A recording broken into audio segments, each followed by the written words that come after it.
At heto na naman tayo para sa isang another video ng ating PBA Story Series. At guess what? Ang susunod nating player na ipifeature dito sa ating vlog ay ang player na may edad na. Kaya pa naman niya maglaro. Still active player pa din sa PBA, pero bakit di na naglalaro? Siya po ay si Kelly Williams. Sa nag-request nito, pinagbigyan na kita. Ngayong buwan na raw kasi ang birthday niya, kaya push na natin ang request niya. Maging ako kasi nagtataka, hindi naman po siya injured, pero bakit hindi siya naglalaro sa PBA? Kung ang tamang tanong, nasaan na nga ba si Kelly Williams ngayon? Kung meron kayong player na gustong i-feature natin dito, i-comment nyo lang yan sa ibaba at gagawa natin ang video yan. Sana, patuloy nyo pang suportahan ang aking channel. Marahil ito ng senyales na malapit na ulit magretiro si Kelly, which is actually dati na niyang ginawa, pero lumabas mula sa kanyang retirement para maglaro ulit upang tulungan ng TNT. Dahil bumalik na si Poy Aram, biglang siya naman ay ayaw na munang maglaro. Bago natin alamin yan kung bakit, abay talakayin muna natin ang buhay ni Kelly Williams bago dumating sa PBA.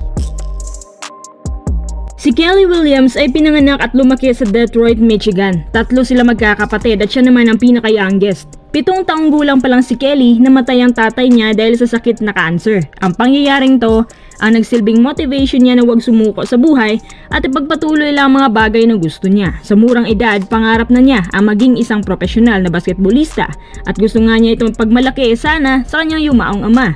Nag-aral siya sa Martin Luther King High School na kung saan naglalaro siya sa PSL League sa Detroit. Bilang isang senior, si Kelly ang kapitan sa team at napabilang sa All-District at All-State player na kung saan nagkaka-average siya ng 35 points, 14 rebounds, 4 blocks, 4 steals at 2 assist per game. Grabing stats naman yan, pang pro level na.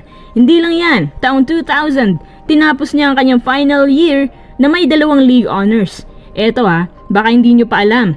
Si Kelly Williams po ay dati palang nirecruit ng LaSalle pero pinili pa rin niyang manatili sa US at tinapos ang 4 na taon sa Oakland University. Since nung pumasok siya dito, napaka-consistent ni Kelly.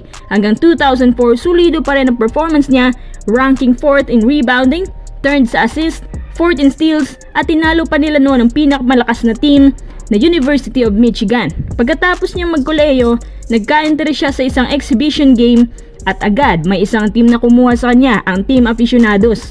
Sa PBL naman, pinungunahan niya ang kanyang team na Magnolia, averaging 17.1 points, 12.8 rebounds at pinagkampiyon niya ang Magnolia. Grabing stats ni Kelly ba? At dahil sa sobrang ganda na performance niya, kinuha siya agad ng Santa Lucia Realtors sa PBA first overall pick yan. At lubhang nagulat ang lahat dahil ang Santa Lucia noon nakilala sa kanilang no-fill-am policy, pero pinili pa rin nila si Kelly instead na si Arwin Santos. Sa rookie season ni Kelly, as expected sa kanya, agad siyang umiimpact at normally nagkaka-average po siya ng 17 points, 9 rebounds at dahil dyan, nakuha naman niya Rookie of the Year. Pangalawa siya sa Realtors na nakuha nito behind Jun Limput. Pagkatapos niya makuha ito, mas ginanahan pa si Kelly at mas lalo pa siyang lumalakas. Sa tulong ni Kelly, nagkampiyon ng Realtors at nakilala ang team na to bilang isang elite team sa PBA. 2008 season, nakuha ni Kelly ang Best Player of the Conference laban kay Arwin Santos. Nanalo din siya ng Slam Dunk Contest sa All-Star plus nakuha pa niya ang Most Valuable Player sa PBA over Arwin Santos again. Hindi lang yan, napabilang pa siya sa All-Defensive Team. Taong 2009 natapos ang maliligayang araw ni Kelly noong nagkaroon siya ng rare disease na thrombocytopenia, isang sakit sa dugo. 2010, nanatili pa rin siyang lumalaban sa kanyang sakit pero bumalik siya sa kanyang paglalaro at nakuha niya ang kanyang Comeback Player of the Year. Sa taon ding ito, kinuha siya ng TNT kasama si Ryan Reyes. 2013, bumalik ang kanyang sakit at hindi siya ulit nakapaglaro kaya sa US na siya nagpagamot.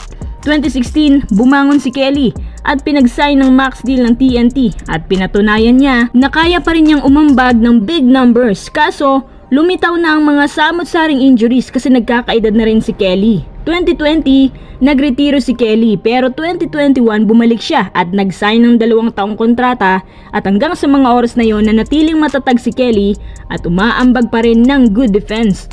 Ngunit sa pagbabalik ng season 49 sa PBA, bigla na lang siyang nawala. Nasaan na nga ba si Kelly Williams?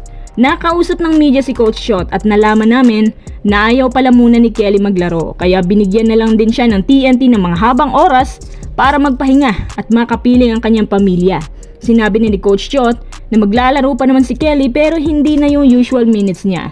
42 na po si Kelly ngayon at mukhang ito na nga ang senyales na magpapahinga na talaga si Kelly sa pangalawang pagkakataon sa PBA.